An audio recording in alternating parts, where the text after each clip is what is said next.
I am Chad Hart, and I'm here to tell you about my what I call third eye, my TADHack. If you don't know me, I have a slide up there, but one of the big things I do is I am an editor at WebRTCHacks, which is a blog for WebRTC developers. But other than that, I'm a product management, product marketing consultant. And I've been dealing with doing a lot of work with WebRTC, and I've been involved with the TADHacks and Alan's TAD Summit for several years now. So I was excited to take part in the TADHack, and actually this was my first real TADHack submission that I put in. I did make a half-hearted attempt a year ago to put something together, but I got frustrated and gave up. But I set out to actually complete and do it for real this year.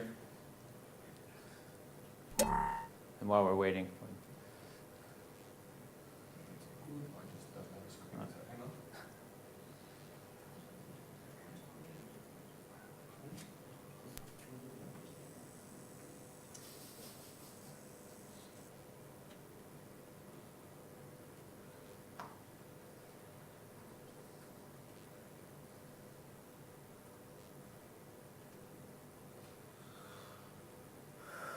Finally. Presentation hacks. No. Thanks. So,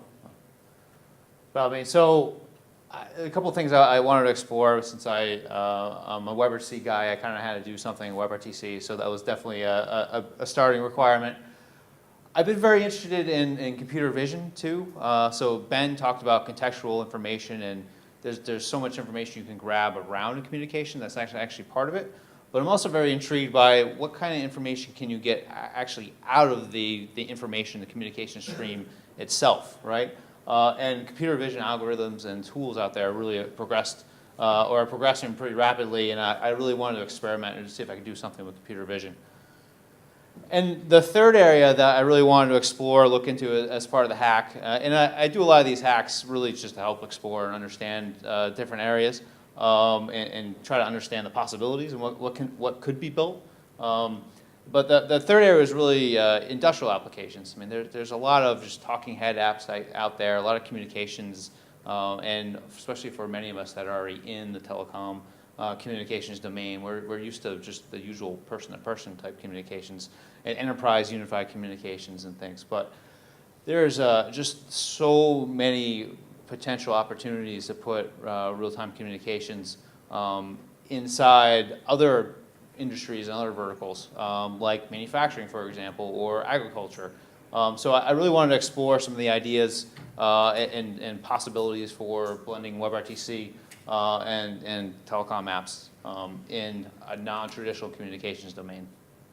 Didn't quite end up there, but we'll see. So what I put together, I called it Third Eye. And really my idea was, can we take a really cheap, inexpensive camera and stick it there and actually just process and use that stream to do something interesting and extract some value out of that. I'll show you the architecture I used here, but Anton was a great help over at Optare, helping me get going. I used the Oracle Communications, their SMS gateway and their WebRTC gateway device there. And the basic premise was to take an inexpensive camera. I didn't actually have a dedicated embedded camera, so I just used my smartphone here with that, using WebRTC, and I set up a monitor application. And my initial demo idea was, can I just do some sort of basic alerting and maybe do motion detection? One of the first hacks I did for the WebRTCHacks blog actually was a baby monitor. So my thought was, well, maybe I could just take the very simplistic motion detection algorithm I use there, which basically just looks to see, does the screen change enough to set off a trigger? Can I use that to do something? And that's really where I started out. And it took me, I started Friday afternoon, I stayed up pretty late, but I had basically all that in pretty good shape by Saturday morning. It was my son's birthday party, so I went to do that, and I came back, and I thought, well, maybe I should come up with something a little more interesting. So I looked into a couple of computer vision APIs, and I came across this Project Oxford from Microsoft. And some of you might have seen the howold.net type thing where they estimate how old you are based on it. So I looked into the API a little bit more, and it didn't look too hard to do. So I started playing around with it, and it actually was pretty easy to use. So I decided to build something around that and basically tie that into my monitor. So on the basically what I'm calling the remote eye, the remote side is very simple. It's just a very basic website you go to and just that shares your camera, and you just leave the camera somewhere.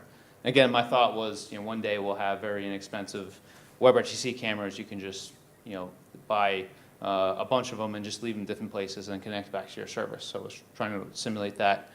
And then on my monitor app, I had something like this where it just basically pick your different types of triggers that they like to trigger off of, and pick different types of alarms. And I like to use common household problems as part of my hacks and do things that actually can help me out. And this particular week, it happened to me, my 3-year-old daughter was going in the refrigerator, leaving the refrigerator door open. And when we asked her about it, as typical for little kids, she'd act like she had no idea what we were talking about. She can't open the refrigerator. So I thought maybe we'd set something up and stick the camera inside the refrigerator and actually try to catch her in the act, right? And get a recording of that and see what's going on. So this is the, if we can get this to play.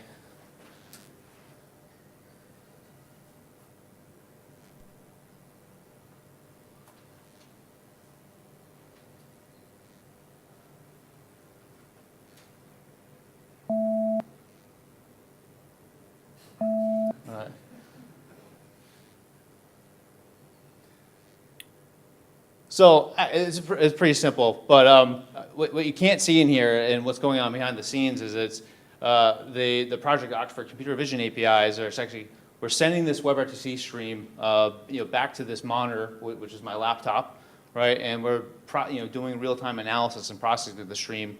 Basically, I was taking snapshots from the stream and sending it up to the Microsoft servers. Analyzing the image, and it'll analyze it and look to see, is there a person in the image? And then it also looks to estimate the age. So if you can watch the whole video if you look online, but I did some tests to check and see if it works with me, if it works with my wife, because we don't want it to go off for us. It's okay for us to go in the fridge, but if it detects a young girl that's 3 years old going in the fridge, I wanted to give it an alarm. So you can't really see it here, but actually it's very interesting to see the amount of information that is pulled out from the API and what you can do in here, and actually it gives age estimations, number of faces it sees, body. So, and it worked. It was good, and I won, which was also great. So a couple lessons that I wanted to go through. I learned from this that might be useful for other people out there, especially I'd say non-developers, because I'm not, I run a blog for developers, but I'm not a real developer. I guess I'm a hobbyist developer. Now I'm a TADHack winner, but I'm definitely not a professional developer. I would not want to be a professional developer for a living. I think that would take all the fun out of it. I know JavaScript. I know Visual Basic. I don't want to touch C again. I did that, actually never formally did that. And I'm a marketing guy, right? I do product management. I do product marketing. So I've been involved in this stuff, but I'm not a hands-on developer. And the amazing thing is you don't need to be a hands-on developer doing this stuff all the time to put together a prototype and get something going like this. And I can say as a product manager, this is actually really powerful, because in the past, you have some idea, you want to work on a product idea or something like that, you need to go out and get a development team or go convince your CTO group to give up a couple people to play around with this thing. And they go and build something, and then, I don't really like that, I want to change it. And then you go through this whole resource procurement process again and negotiation with that. It's very nice to be able to just prototype something yourself really quickly to see, does that work? Does that make sense? And with the web and with the state of APIs today, you can really do that, right? You don't need to be a professional developer to build cool stuff and look nice on TV. Right, so the second thing I learned is that I really just touched the surface. I mean, I kind of got lucky and decided to look at this API set, and I spent a relatively small amount of time on it. I just used one subset of this Project Oxford API that just looked at faces and estimated ages. There's so much more in there that you can do with this. You can't read. There's dozens of different types of items and colors and textures and things like that I can pick out. So it's a really comprehensive API set. And I think almost every one of these little boxes could potentially be an app in and of itself, right? And Project Oxford, that's just one of a ton of these really cool APIs out there that do vision processing, that do speech processing, that do emotion and sentiment analysis. And there's a whole slew of them. So if you ask me if I do another TADHack, it's probably going to be playing around with some of this stuff and exploring some of these areas more. And there's so much out there. I'd love to see a lot more people do this, right? There were really it's kind of just a whole untapped area of, other than recording calls, which is not that hard to do, I don't see a lot of people doing things that actually take advantage of the content, what people are saying, their emotion, what they're doing with it, and actually some of the things that you see during the conversation, during the stream. And just to close out, I mean, really the last lesson that I learned here is really that the only way I would be able to do this as a non-developer is really just using the web. And I thought, could I have done this without WebRTC?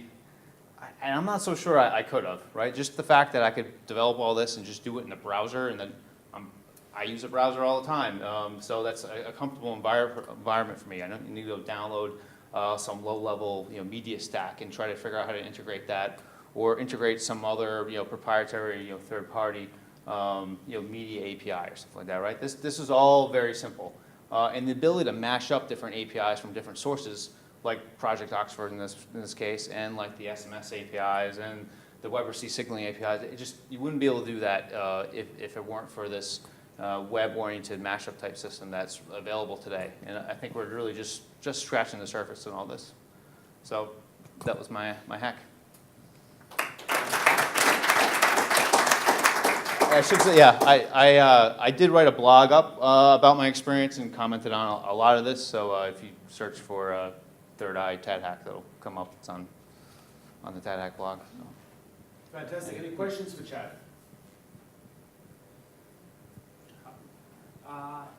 First of all, congratulations for your hack. It's really cool. I saw the hack you made detecting if your dog is over your sofa. That's right? Yeah. And I know in that case you were using OpenCV, which is open source analysis and so on. Now you are using Project Oxford. Did you see any advantage from one over the other one, or there are definitely two? So actually, I say Anton's referring to a hack that's on another one I did for WebRTC hacks, where I had a problem. My dog was jumping on the couch, and I was trying to figure out a way to get him not do it. And he'd always just wait for me to leave the room or else to leave the house, and he'd jump on it right away. So I hooked up a vision monitor and basically tied it into one of my son's little rovers there, just kind of like a little RC car. And just when he jumped on the couch, it would send me an alert. I get an SMS, and I'd yell at him, which he usually would ignore, and then I'd hit a button, and the rover would run into him, and that would make him jump. And it worked perfectly. In that case, actually, I didn't actually use OpenCV. It was just motion detection. It was basically, yeah.